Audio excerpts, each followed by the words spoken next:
Hello, everybody. Welcome to the second installment of the Coaching Seat TV with Toyinda Lachey. I am Toyinda Lachey. I'm a best-selling author, business consultant, master coach, and the creator of the Champion Influence Coach Certification Program, as well as the Coaching Seat continuing education platform. I am so thrilled to be here with my leader from the House of Refuge Church. This is Pastor Tony Fairley. And listen, y'all, he is a phenomenal leader. He is a businessman. He is also, listen to me, he is a preaching machine. He is a prophet of the Lord. He is just a phenomenal leader, and I'm so honored to be able to serve in the ministry. So for this broadcast, we're going to have a candid conversation about his leadership style, how he grows individuals like myself, and just how he's leading in the ministry. Last week, we talked about how coaching leaders plan and develop their teams for the future. It's a personal and professional development communication style. We also talked about how coaching is used for equipping and intervening. We shared that coaching also amplifies potential, it also extracts barriers, and it allows for teams to go from glory to glory. And so we're going to find out right here today how Pastor Tony Fairley does this inside of his ministry. And if you want to talk about your businesses, we can listen in on that as well, because I know he's going to bring some phenomenal nuggets to the table, and we'll all be able to learn and grow. Pastor Fairley, are you ready to get into this conversation? What an awesome intro. I'm ready. Good. I'm honored to be here. Good. And thank you so much for taking time out of your schedule to join me. That means a lot to me. It means a lot to me. My pleasure. So let's get into this conversation, and I do want you to be candid. If you say something about me, it's not gonna hurt my feelings, Pastor. Just say it.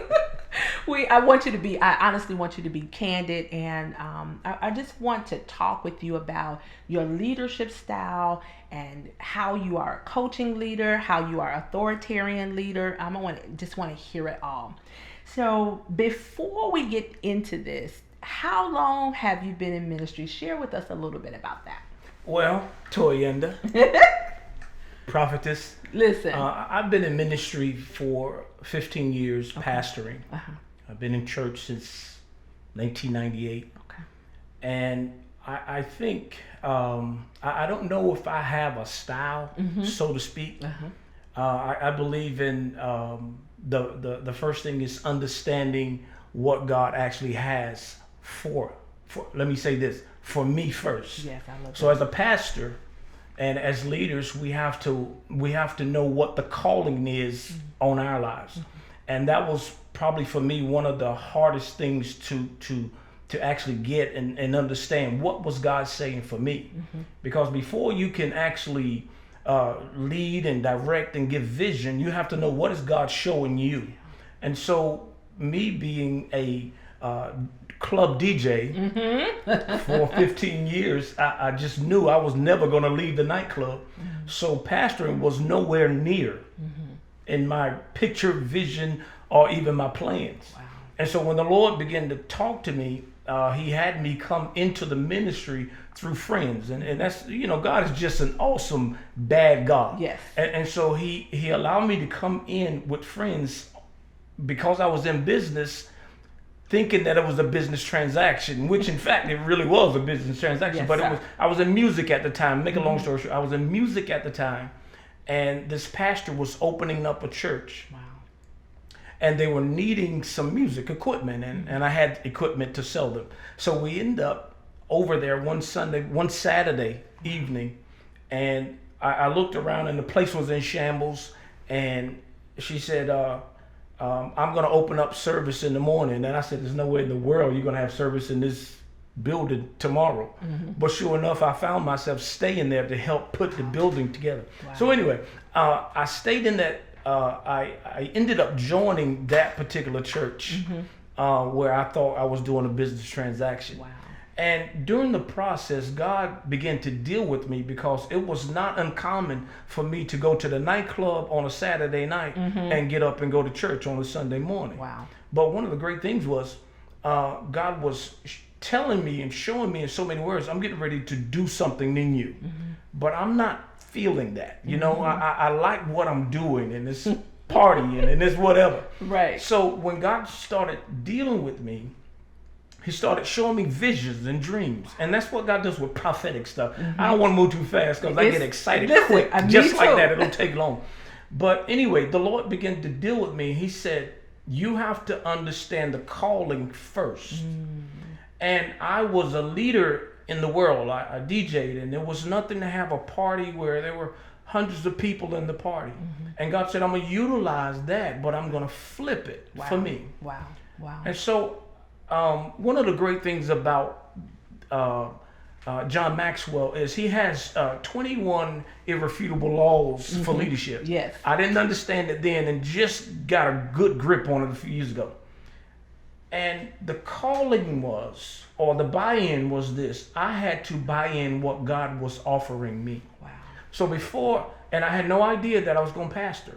No idea. No idea that I was even going to be in ministry. And so the Lord started showing me some things that he was getting ready to move me to a place that, first of all, I didn't even think I was worthy enough because I got an Oscar in telling lies. Girl, I was good. You hear me?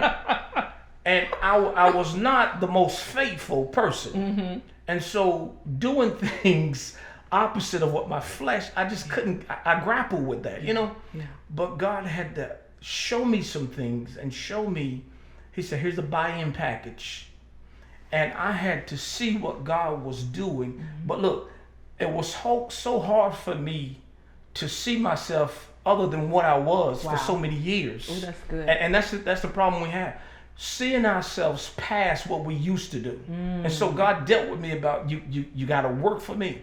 And see, believe it or not, as God began to transform me, he began to show me the benefits of just little things like sowing. Yes. I got blessed because I started sowing. I didn't understand sowing. I was just, if you need something, here it is. But when God began to teach me and show me through, I had a leader. I had one leader. God help me here. I had a leader that taught me how to sow. Wow. Now I'm buying in, and they used to say, sow and watch what God does. Wow. Sow and watch what God does. So I started trusting.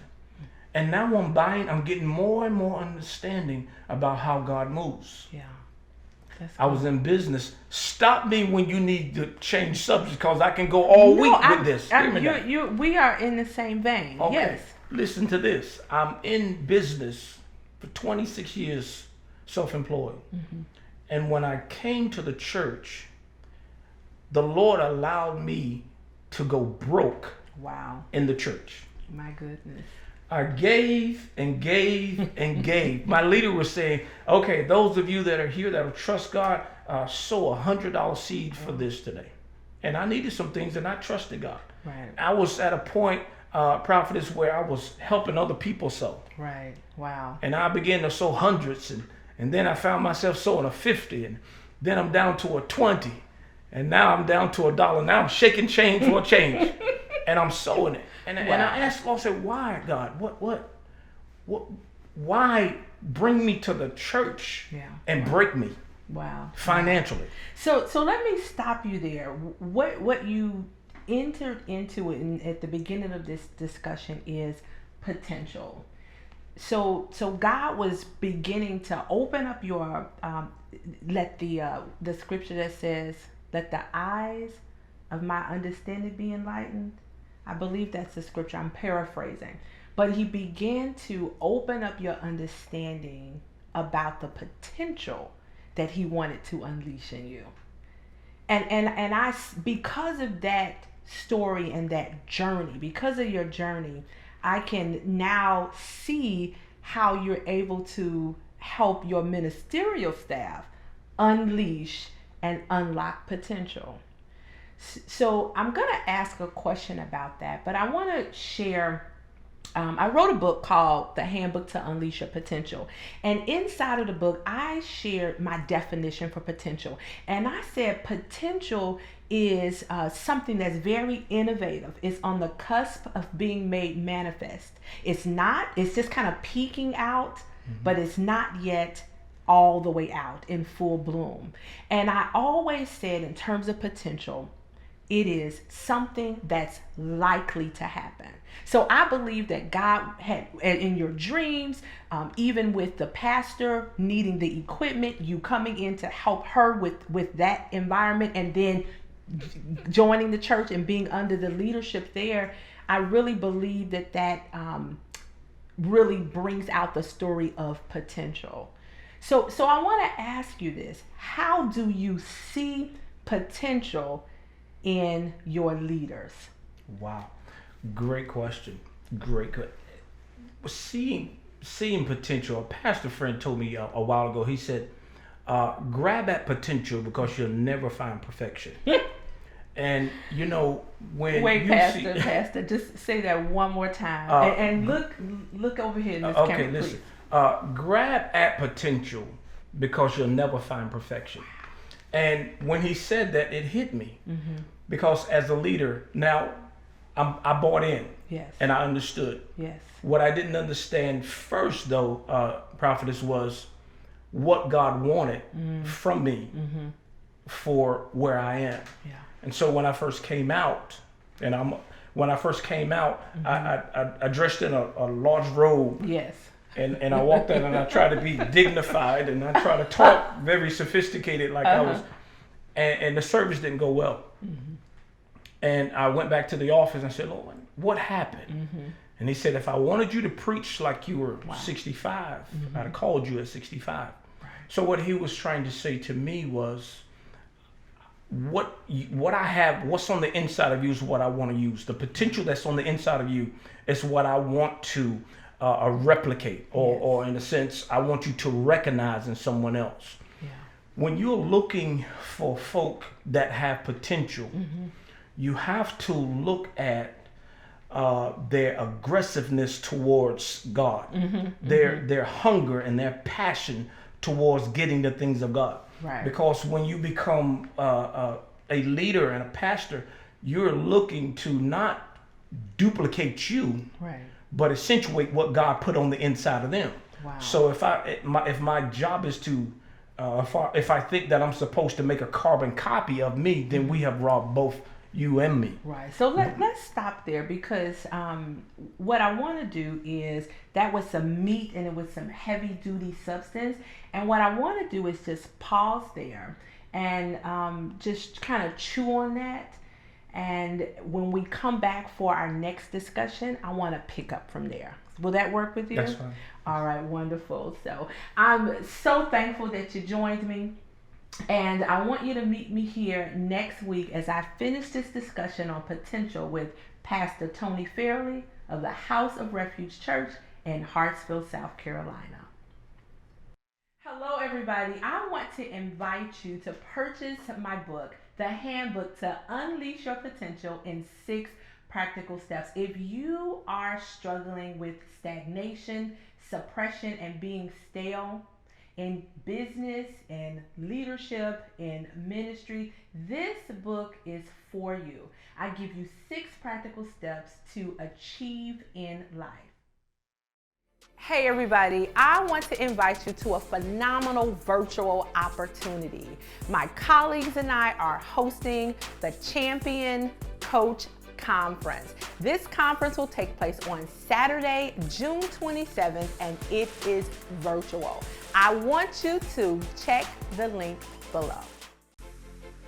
Welcome to the Coaching CTV with Toyinda Lachey, where we're all about sitting in our seat of authority so that the kingdom community can be infused with the power to dominate confidence, unleash potential, and leave a legacy. This is accomplished through extracting limiting beliefs, distractions, and interferences.